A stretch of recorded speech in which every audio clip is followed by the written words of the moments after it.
एक हाथ में पिचकारी, एक हाथ में ललका रंग। लाल पियर हरियर रंग खिलवर होली हम देवर के संग।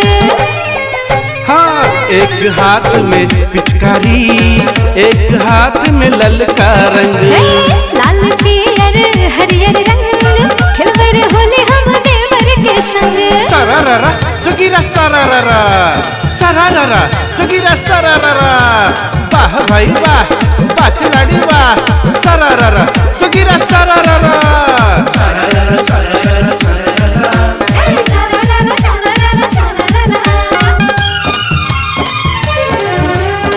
रंग भर के देवई हम, भौजी संग होली खेलबई हम।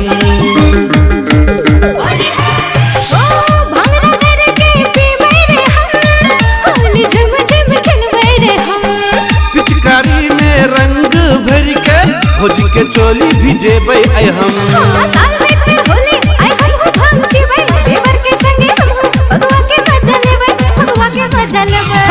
भरल से हमर मन में उमंग, खेलबै होली हम भौजी के संग।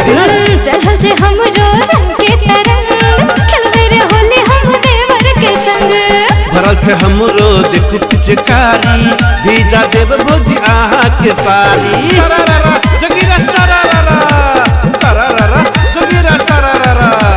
वाह भाई वाह, वाह खिलाड़ी वाह, सरारा जोगिरा सरारा।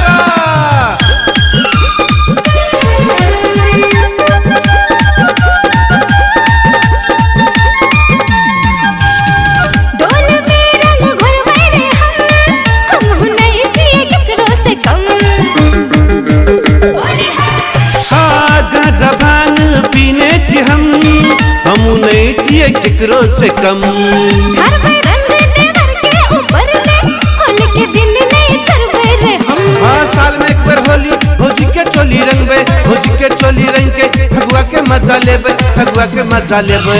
जागल से हमरो मन में उमंग, खेलबे रे होली हम देवर के संग।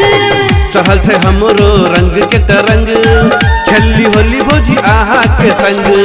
चढ़ल से हमरो रंग के तरंग, खेली होली भौजी आहा के संग।